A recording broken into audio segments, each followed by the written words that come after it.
अनेकों लोग इस सूर्य वंश में आए हैं और एक से एक धर्मात्मा राजा आया है।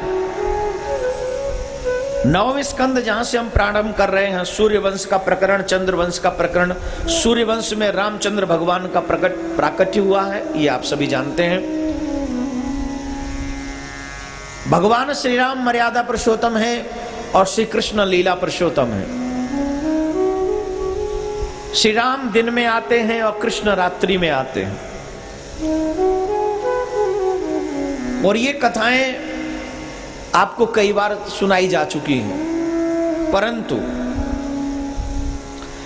सूर्य वंश में राम जी के कुल में हरिश्चंद्र नाम के राजा हुए थे, हरिश्चंद्र के रोहित हुए थे। इसी वंश में सगर नाम के राजा हुए थे। सगर राजा के 60,000 पुत्रों को एक ऋषि के श्राप से अपने आप 60,000 पुत्र ऋषि के क्रोध भरी दृष्टि से भस्मभूत हो गए। वो कपिल मुनि देवराज इंद्र ने सगर राजसूय यज्ञ कर रहे थे, उसमें अश्व छोड़ा जाता है और अश्व को छोड़ा गया। सगर ने बहुत ऐसे यज्ञ किए थे और उस यज्ञ में अश्व छोड़े गए। इंद्र इनके यज्ञों से भयभीत होने लगे। याद रखें, एक बात बहुत महत्वपूर्ण है, जब भी आप अच्छा काम करेंगे तो बेचारे देवता भी परेशान हो जाते हैं और कई बार वो देवता भी उसमें विघ्न पहुंचाना चाहते हैं। कई बार देवता भी नहीं चाहते कि अच्छा काम हो और देवता इसमें लग जाते हैं कि ये विघ्न। देवता मतलब जो राजा इंद्र के अंडर में आते हैं। सच्चा भक्त वही है जिसका कदम पीछे नहीं हटे, बस भक्ति के मार्ग में आगे बढ़ता जाए, बढ़ता जाए, बढ़ता जाए, बढ़ता जाए। वो लोग तो मतलब ही होते हैं जो मतलब से भक्ति करते हैं और जब धर्म पर संकट आता है तो पीछे हट जाते हैं। वो लोग सच्चे भक्त हो ही नहीं सकते, वो सच्चे धर्मात्मा नहीं हो सकते। सच्चा धर्मात्मा कौन है? धर्मात्मा वही है कि मुश्किल की घड़ियों में भी धर्म का साथ न छोड़े। धीरज धर्म मित्र और नारी, आफतकाल परखिए चारी। चाहे तुम पर बुरा वक्त हो, चाहे धर्म के लिए मुश्किल घड़ी हो, हर कंडीशन में धर्म का साथ छोड़ो मत, निभाते रहो। धर्म को आगे बढ़ाने की कोशिश करते रहो। देवराज इंद्र ने वो अश्व चुरा लिया और कपिल मुनि जो जल के भीतर तपस्या कर रहे थे, वहां जाकर उस घोड़े को बांध के आगे पृथ्वी के भीतर।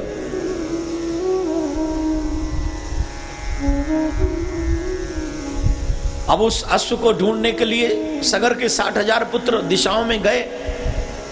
जब नहीं मिला तो पृथ्वी को खोदना प्रारंभ कर दिया। पृथ्वी को खोदा गया और जब पृथ्वी को खोदा गया तो कपिल मुनि के आश्रम में वो अश्व बंधा हुआ देखा। कपिल मुनि समाधि में बैठे हुए थे, उन्हें पता भी नहीं था क्या हुआ। देखिए, एक बार बता दूं मैं आपको, कानों से सुनी तो झूठी होती है, कई बार आंखों से देखी भी झूठी होती है। लेकिन हम लोगों में कैपेसिटी नहीं है ना उसे समझने की। और बार बार मैं कहता हूं, जब तक किसी को जानो नहीं तब तक उसके विषय में अपने विचार मत बनाओ। किसी को जानने के बाद ही उसके विषय में विचार बनाओ। पहले उसे जानो, तब उसके बारे में विचार बना लो। एक व्यक्ति मेरे को कह रहे थे, बोले महाराज जी, कई लोग कहते हैं कि आपसे व्यक्ति ऐसे नहीं मिल सकते। मैंने बिल्कुल नहीं मिल सकते। बोले आप तो सिर्फ पैसे वालों से ही मिलते। मैंने कानपुर में मुझे कोई पैसे वाला मिला ही नहीं आज तक। मिला है? बोले आप सिर्फ पैसे वालों से मिलते हो। मैंने मुझे वो पैसे वाला तो बता दे जिससे मैं मिलता हूं। जानना नहीं है, किसी को पहचानना नहीं है, लेकिन विचार बना लिए कि ये पैसे वालों से मिलते हैं। और ये मेरे ही संदर्भ में नहीं, जो भी संत महात्मा बड़े हो जाते हैं, जिनके फॉलोअर्स बहुत होते हैं, लोग बिना जाने पहचाने उनके बारे में चर्चा करना शुरू कर देते हैं। वो लोग ये भूल जाते हैं कि आपकी चर्चाओं से धर्म को नुकसान होता है। आप किसी भी साधु महात्मा के विषय में जब भी उल्टा सीधा लिखते हो, विचार बनाते हो, एन केन प्रकार न वो नुकसान धर्म का ही है। 4 लोग पढ़ेंगे तो 2 लोग उसमें से अधर्मी बन जाएंगे, और अधर्मी बन जाएंगे तो आपने कर दिया धर्म का नुकसान। यहां पर बहुत से लोग बैठे हैं जिनसे मैं मिलता हूं। आप कृपा करके बताइए कितना चार्ज लगता है आपको मुझसे मिलने के लिए? कौन कौन मिल चुके हैं मुझसे अब तक? कोई चार्ज लिया आपसे? अरे हम इतने बड़े थोड़ी जो हमें कोई चार्ज देके मिलने आएगा। हम तो वैसे ही डिस्चार्ज हैं। हम वैसे ही हैं, हमें कोई चार्ज देके मिले, वैसे ही मिलने नहीं आते। और आजकल तो और मुश्किल हो रही। मेरे भाई बहन, किसी के विषय में ऐसे विचार बनाना गलत है, बहुत गलत है। और इसलिए मैं आपसे निवेदन करूंगा, अपने धर्म को आगे बढ़ाने की कसम खाओ, किसी को अधर्मी बनाने की कसम मत खाओ। कमियां हर इंसान में होती, मुझ में भी हैं, आप में भी हैं, सब में है। अब सिर्फ एक कमी का ही गीत गाते रहोगे तो गलत है।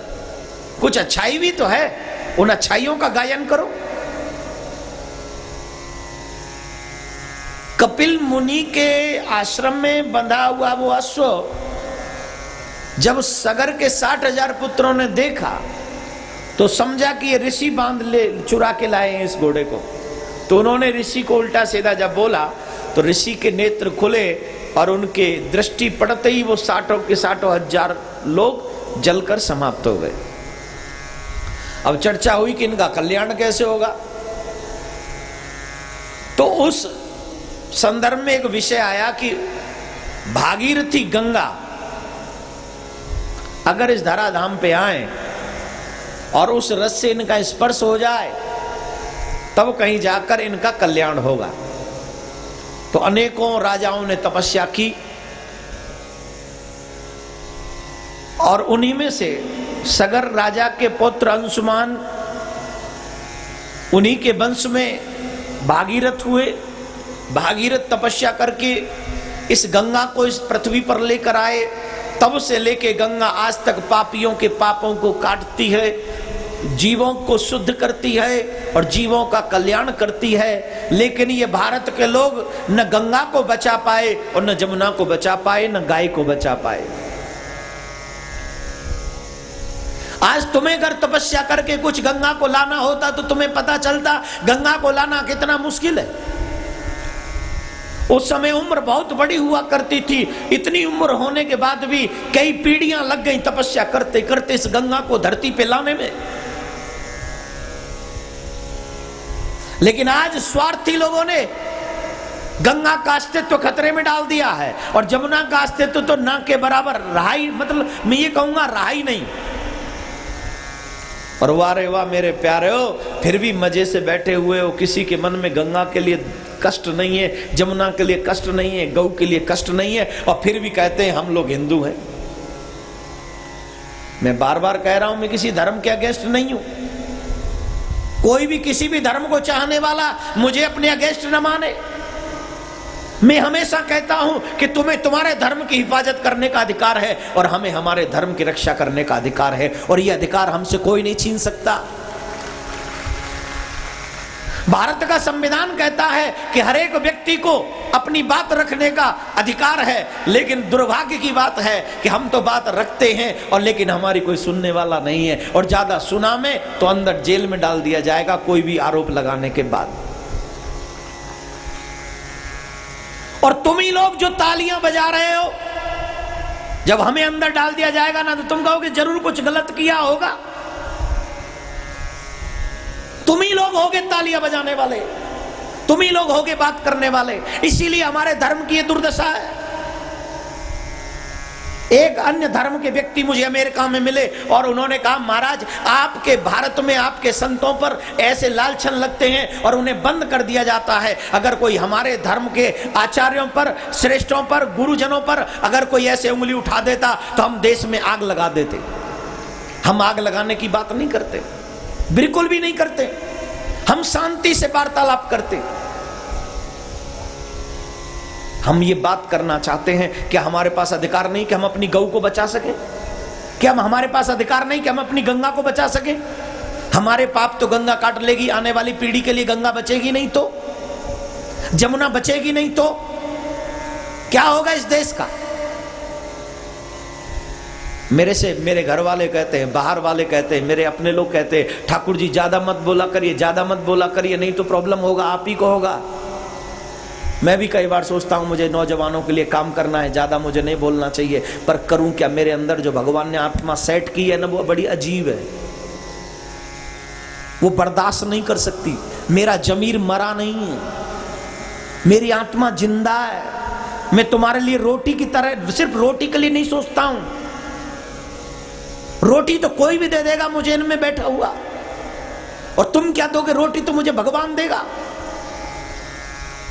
मैं तब भी रोटी खाता था जब मैं कथा नहीं करता था, और शायद मैं तब भी रोटी खा लूंगा जब मैं कथा नहीं करूंगा।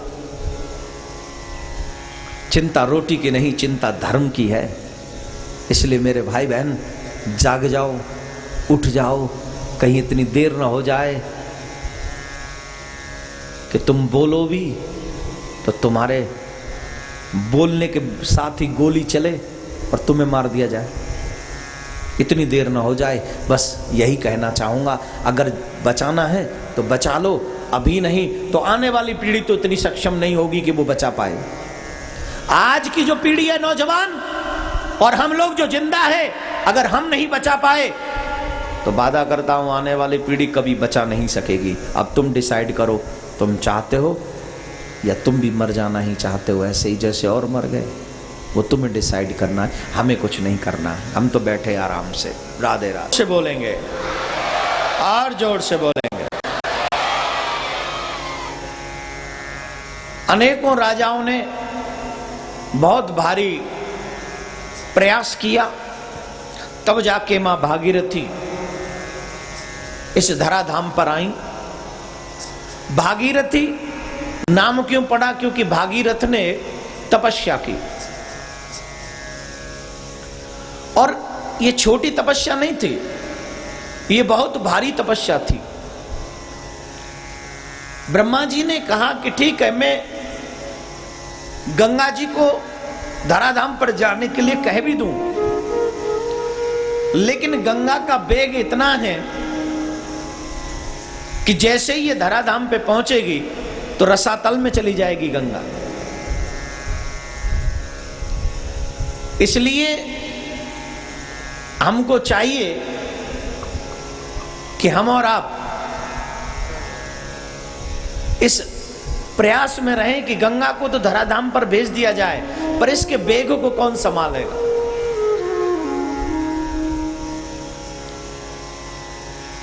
तो भागीरथ ने ब्रह्मा जी से पूछा, आप ही कृपा करके बताइए कौन संभाल सकता है? बोले, अगर शिव की तपस्या तुम करो और शिव इस बात को स्वीकार कर लें तो ये गंगा पृथ्वी पे जा सकती है।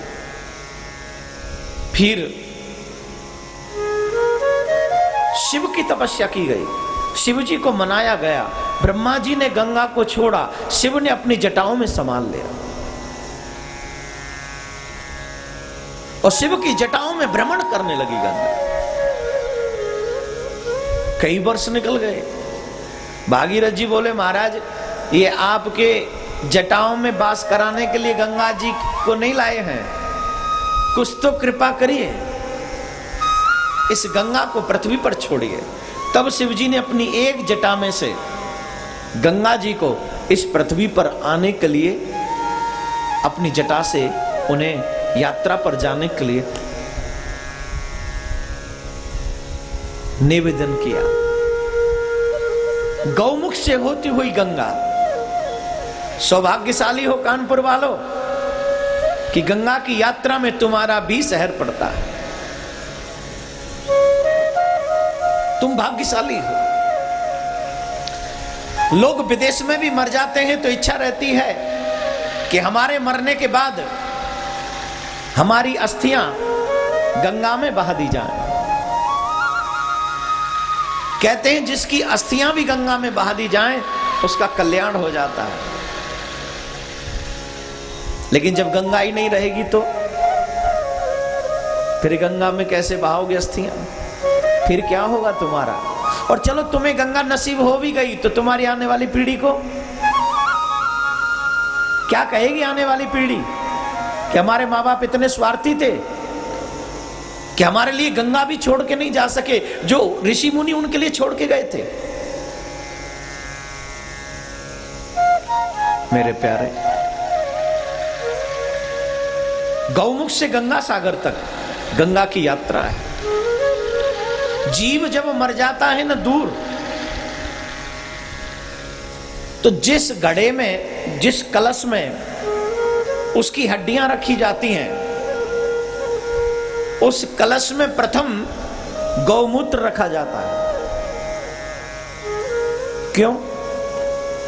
जिस गौमूत्र में उन अस्थियों को रखा जाता है तो वो अस्थियां स्ट्रांग हो जाती हैं और फिर उनको कुछ दिन भी लग जाए गंगा में बहाने के लिए तो वो वैसी बनी रहती है। कई संतों को, कई महानात्माओं को आपने देखा होगा गौमूत्र पान करते हैं। गौमूत्र मीन्स गंगा ही है।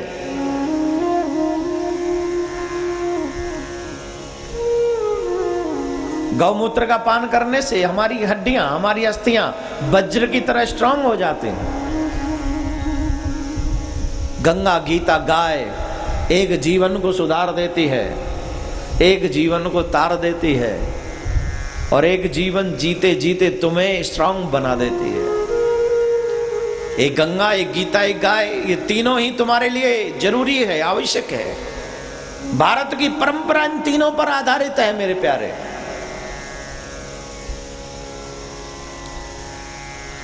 गंगा को धराधाम पर है तब जाके उस सगर के पुत्रों का कल्याण हुआ। श्री राम भय प्रगट कृपाला। राम जी के पास बैठे हैं तो गाना पड़ेगा, नहीं तो मारेंगे राम जी। है गाइए। भय प्रगट कृपाला दीन दयाला कौशल्या हितकारी हर्षित महतारी मुनि मनहारी अद्भुत रूप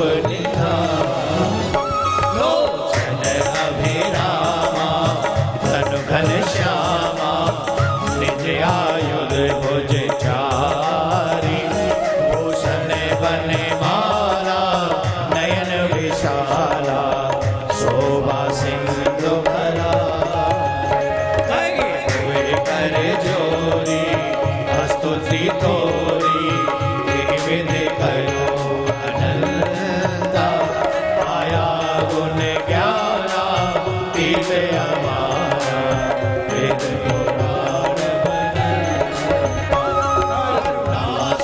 सागर सब गुण आगर जहि गावै श्रुति संता शोभामयित लागी जन अनुरागी भयउ प्रकट श्री कर्ता ब्रह्मांड निकाया निर्मित माया रोमे रोमे प्रतिभेद कहे मम और शोभासी यह उपहासी सुनत वीर मत तिर रहे उपजा जब ज्ञाना प्रभु मुस्काना चरित बहुत विरकीर चहे कही कथा सुहाई बात बुझाई कई प्रकार सुत प्रेम लहे माता पुण्य बोली सोमत डोली रजउतात यह रूपा गिरे शिशुलिया अति प्रिय सिया यह सुख परम रूपा।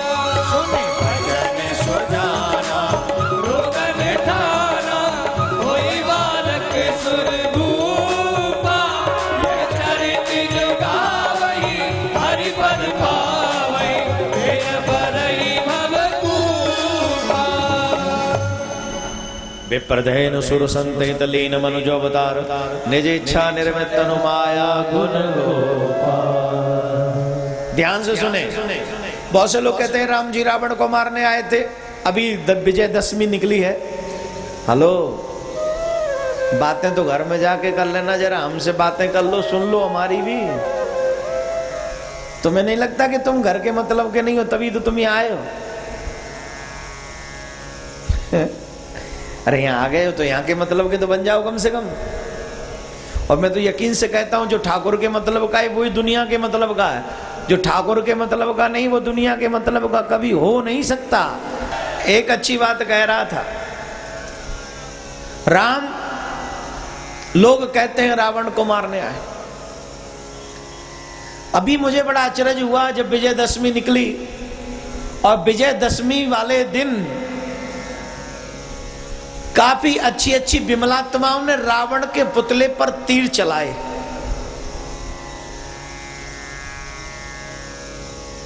हैं जी, किन्होंने चलाए? जो खुद किसी रावण से है, वहां राम रावण को मारता और यहां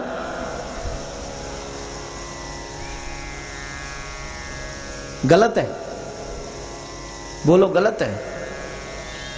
एक बार मैं कहीं था तो विजयदशमी वाले दिन मेरे को कोई कहने लगा, महाराज जी आपको तीर चलाना है। मैंने कहा मुझे धनुष चलाना नहीं आता।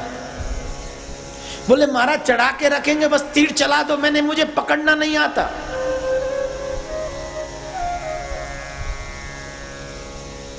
रावण का रहस्य क्या है? रावण का मतलब क्या है? रावण कितना ज्ञानी है तुम कुछ नहीं जानते और चले रावण को जलाने। एक मेला बना दिया रावण को जलाना। रावण त्रिकालदर्शी है। वो रावण जिस रावण के लिए राम स्वयं लंका तक गए, वो रावण जिस रावण ने अपने सर काट काट के शिव पर चढ़ाए, वो रावण जिसने हजारों हजारों वर्ष शिव की आराधना की, उस रावण पर तीर चलाना क्या सबके बस की बात है? बोली, या तो तू राम बन जा या फिर तीर चलाना छोड़ दे। और मुझे मालूम है तू राम बन नहीं सकता। इतने घोटाले करने के बाद तुझे अधिकार किसने दे दिया रे कि तू रावण पर तीर चला दे? अन्याय मत कर भाई, अन्याय मत कर। इतने घोटाले तो रावण ने भी नहीं करे थे, तेरी कसम। उसने कभी किसी गरीब की रोटी नहीं छीनी थी।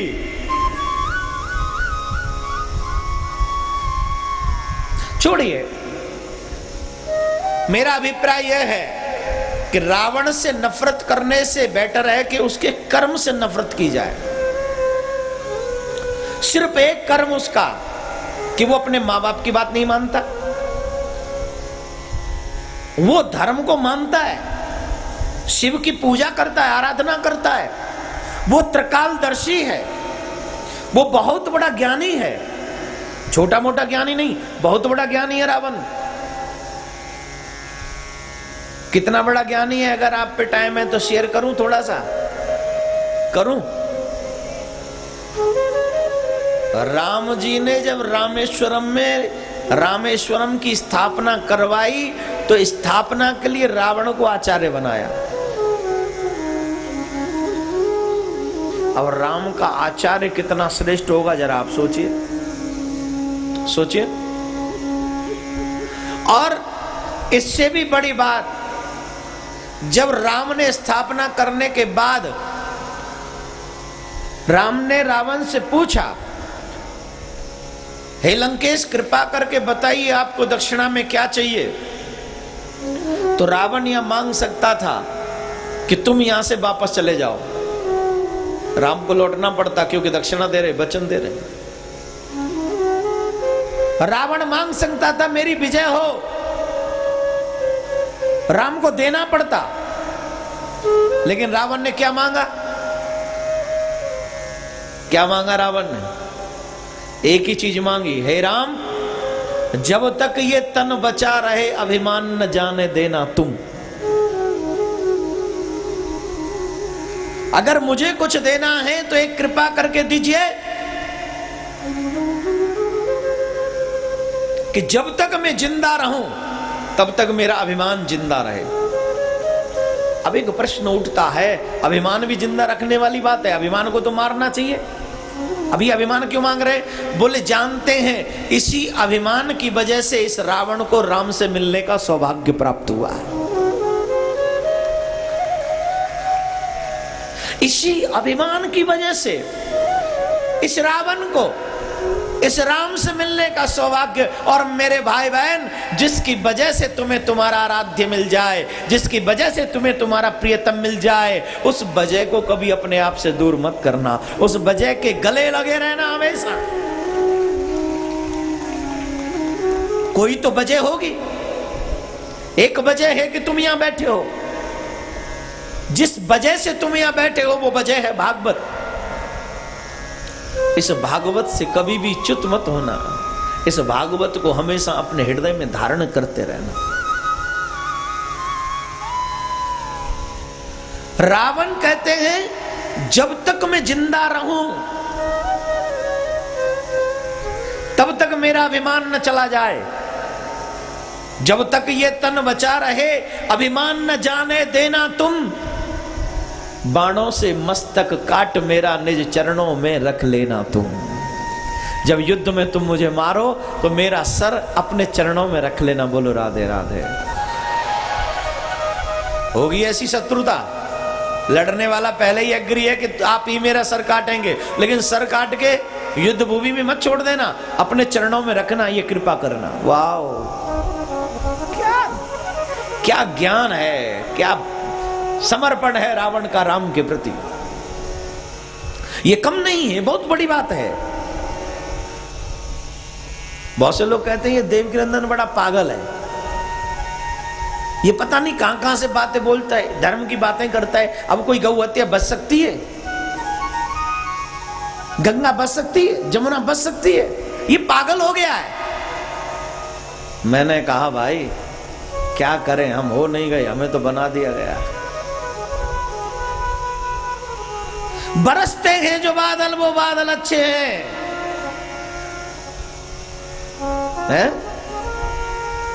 बरसते हैं जो बादल वो बादल अच्छे हैं, करे जो धर्म की रक्षा वो इंसान सच्चे हैं।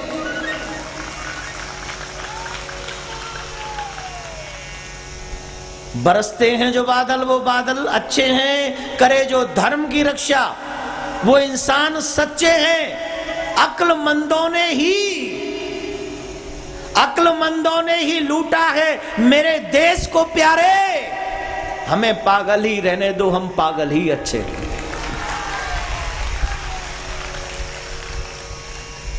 अक्लमंदों ने ही लूटा है इस देश को प्यारे, हमें पागल ही रहने दो, हम पागल ही अच्छे हैं।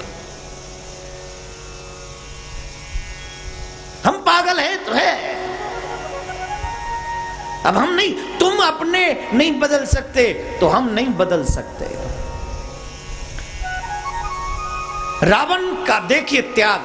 रावण ने राम से पूछा, हे राम तुम यहाँ रामेश्वरम की स्थापना कर रहे हो, इसके पीछे तुम्हारा लक्ष्य क्या है? अपना उद्देश्य मुझे बताओ, मैं तुम्हें आचार्य होने के नाते आशीर्वाद दूंगा।